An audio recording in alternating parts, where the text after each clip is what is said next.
This is Your Anxiety Toolkit, episode number 153.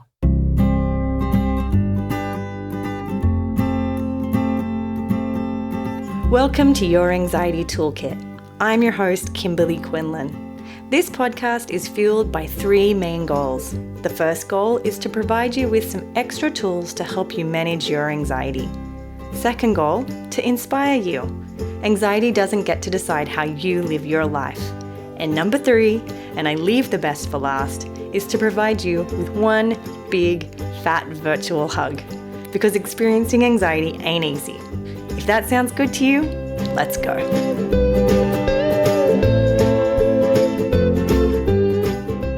Well, hello friends. It is lovely to see you, talk to you, be with you, spend time with you, all the things.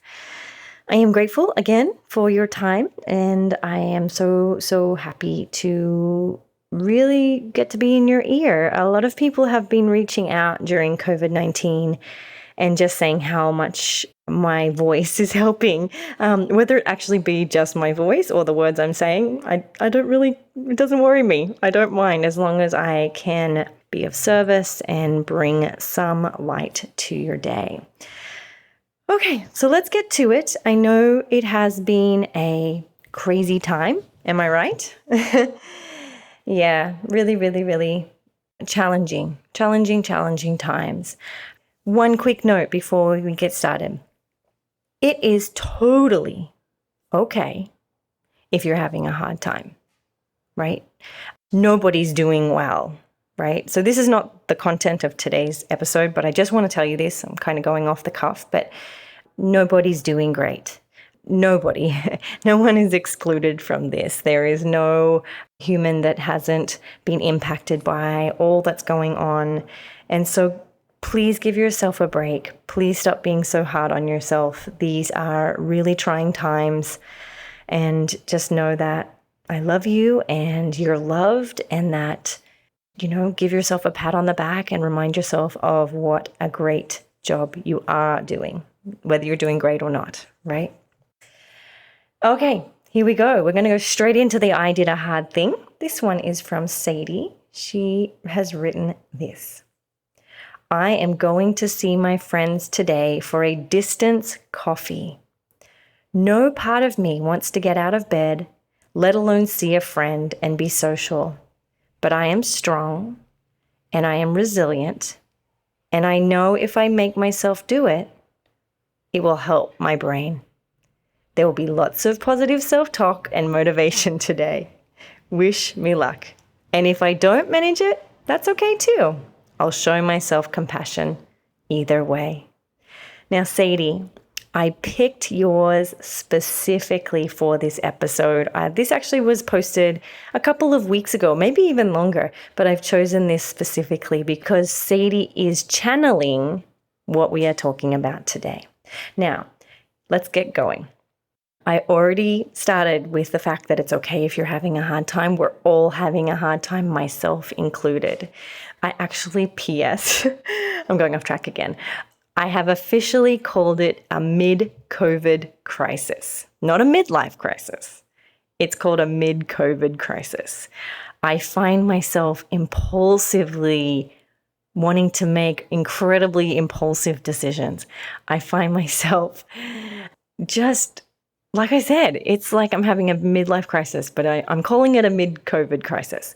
So if you're having one of those too, hey, like I said, we're doing the best we can.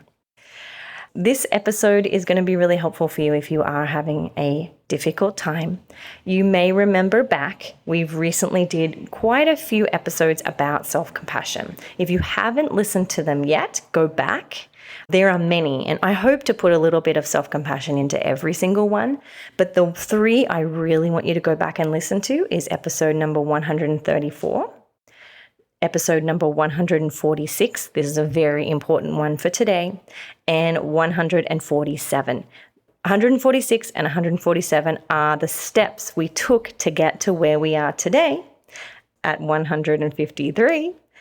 And today we are learning how to write ourselves compassionate letters. Now, If you can take one tool from my message, and I'm talking about the whole podcast and the whole CBT school, if you could take one tool away, this would be it. So I urge you, I really do, to practice this, even though it might feel uncomfortable. We've done the steps to get us here, and now we're going to do it. Now, compassionate letter writing is about ultimately taking the steps to actually put what we know into practice. You know, when you're running around and you're taking care of business, it's really easy to forget all the tools that you've learned. And even if you do remember, it feels gazy and hazy and all the things. So what I want you to do is to practice the letter writing because it's so concrete. And you will sit down and you will ponder and you will contemplate and you will, actually practice the wording of compassion, which is super, super, super important. Okay. So how do you write a self-compassion letter? Well, it might sound simple, right? But I've actually been doing this a lot with my clients for many years, and usually people roll their eyes, and you might be already, but they roll their eyes and they say, I'm not going to write myself a letter just telling myself how good I am. I won't believe it. And I'll be like, hold up. I did not say anything about positivity. This is not a positivity letter.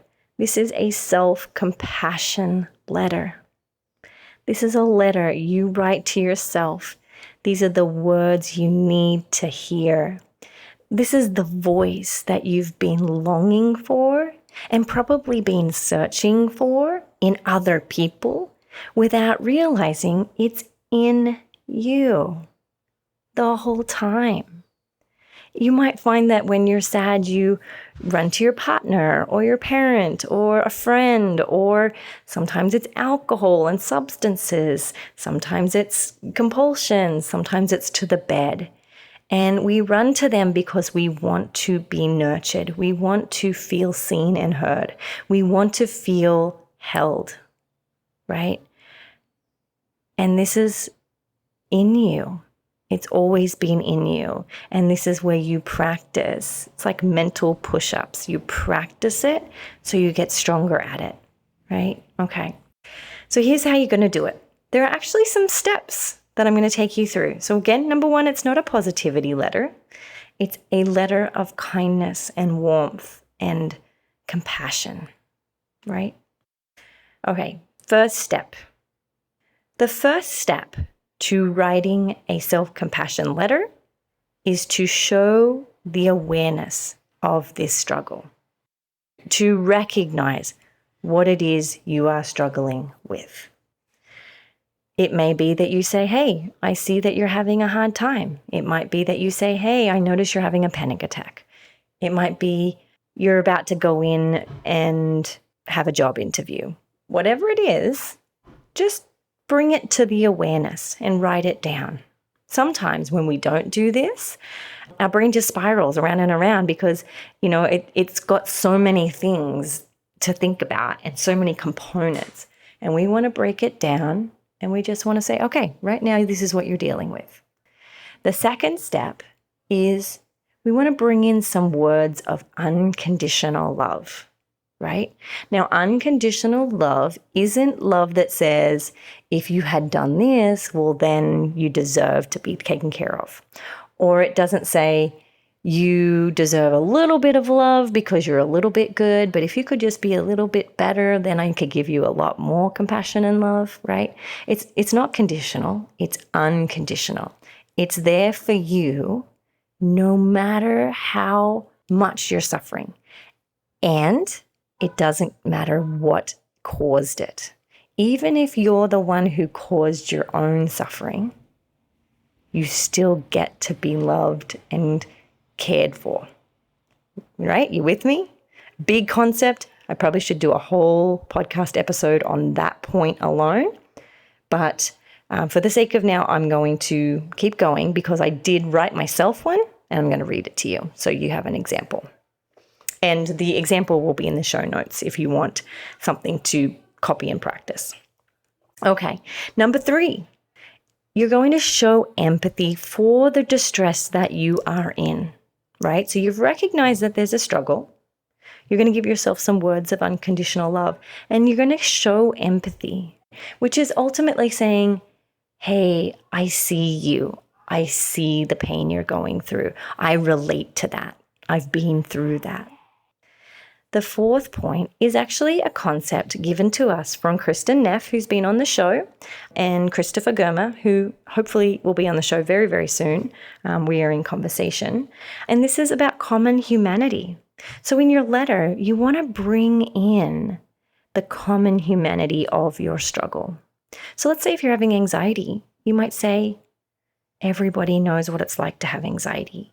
Or you might say, I'm definitely not alone. You know, millions of people suffer with anxiety disorders like I do. If you're feeling really lonely because of COVID-19, you might say, I am amongst a world who is feeling lonely right now, feeling left out and isolated and alone. Bring in this common humanity where you recognize that as a part of a human race, we're in this together. You're not alone and strange and the only one. The next point we're going to go through is ultimately here is to normalize the fact that when we suffer, we all want to stray and engage in safety behaviors. Now, a safety behavior is ultimately a term for anything you do to try and take away your fear or your shame or your sadness, whatever it might be, right? And it's something you do that usually has a consequence, a negative consequence. So, let's say if you were tired, taking a nap is not a safety behavior because it's a positive thing. You're doing it, it helps, right? Safety behaviors usually have an unintended consequence, and they usually end up causing more problems. A really great example of this is a compulsion, right? It's totally normal to want to do them. Of course, you're going to want to get rid of your discomfort, but when you do a compulsion, there's this unintended consequence that can actually create more pain, right? But the point I'm making here isn't to lay blame and say, oh, you shouldn't be doing that. It's to normalize that everybody does that. Everybody engages in behaviors in effort to seek safety. I'll give you me an example. Like I said, I'm calling it mid-COVID crisis. I find myself laying in bed thinking about sports cars and and getting a tattoo and wanting to, splurge on things, and this is not even my nature. It's not even what usually I would value, but I can see that my brain is striving and screaming to try and take away the exhaustion and the sadness and the loneliness and the stress of this issue.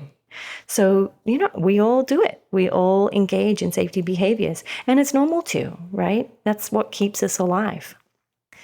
We want to explore some helpful solutions. Now, remember we went back to, at the beginning, the second step was words of unconditional love, right? That's us saying, you deserve love no matter what. This is different. This step is going to offer some helpful solutions. It's not saying you'll be a good girl if you go and do these 7 things. It's offering compassionate solutions, right? I call this piece the kind coach. You know how you can have really mean coaches? Well, you actually should be practicing being a kind coach to yourself. And this is where coaches ultimately come up with solutions. And so you're going to do that for yourself. You're going to look at the situation and go, how might I help myself? And then the last step would be you're going to say something really kind, like ideally something really, really kind. And then the last step is to read it aloud. Boom, done, right? So that's it. We're going to walk through here. I'm going to read you one of mine. If you can go to the show notes, print them out, and really just try your best. If you don't put it in this order, doesn't matter, right? Ultimately, I'll tell you a story. Many of my clients miss some of these steps. They're like, yeah, I'm not there yet. I could do step 4, 5, and 6, but not 2 and 3. You know what I mean? That's okay, right? We're strengthening a muscle. Even a few push-ups is better than none. So here we go. I'm going to read you mine, and then I'm just going to sign off. So I'm saying goodbye to you here now because I want you to feel the words I'm saying. I want you to hear them. I want them to land on you if you can. Even though it's a letter to myself, you can even imagine that I'm saying it to you if you like. But I'm going to read it because I wrote this to me, right? If I get a little teary, P.S., don't worry. That's okay too. Things can come up when we do this. It's always going to be different. Oh, actually, no, wait. I'm not going to sign off just yet. I am going to say, I love you guys. Thank you for supporting me. I hope you're doing well. I know it's a difficult time. Please just be kind to yourself, right? Really, really do that. I'm sorry I had to add that because I know I said I'm not going to sign off at the end. So that's me signing off right here. I love you guys. It is a beautiful day to do hard things. So here we go. Kimberly, my dear one, it's okay that I'm having a hard time right now. I feel afraid, and I really just want to jump out of my skin. This is really a difficult time for me. Now, what I'm feeling is not wrong. I'm doing the best I can with what I have at this moment. And my suffering, this discomfort I feel, it deserves to be met with kindness and tenderness. I deserve that. I am worthy of this kindness and tenderness I'm giving myself. And I wish for myself to have some peace of mind, right? I know it's a hard time, but I know I will find peace. Now, I'm going to find this peace mostly by doing what I'm doing right now, which is changing the way I respond to my suffering. Every single pain that shows up inside me, I'm going to meet with kindness, and I'm going to recognize that each moment of suffering is worthy of self-compassion. I'm strong, and I can face fear. And I can hold space for my emotions, no matter how hard it is. I deserve to be a safe place for fear as it rises and falls in my body. I am my best ally. And I have everything I need right here inside me to get through these hard times. Now, I promise to be there for you, and I promise to be here for myself when things get hard, because they are hard. I'm sending you my love now, Kimberly. Go gently into this moment, my darling. Please note that this podcast or any other resources from cbtschool.com should not replace professional mental health care. If you feel you would benefit, please reach out to a provider in your area. Have a wonderful day, and thank you for supporting cbtschool.com.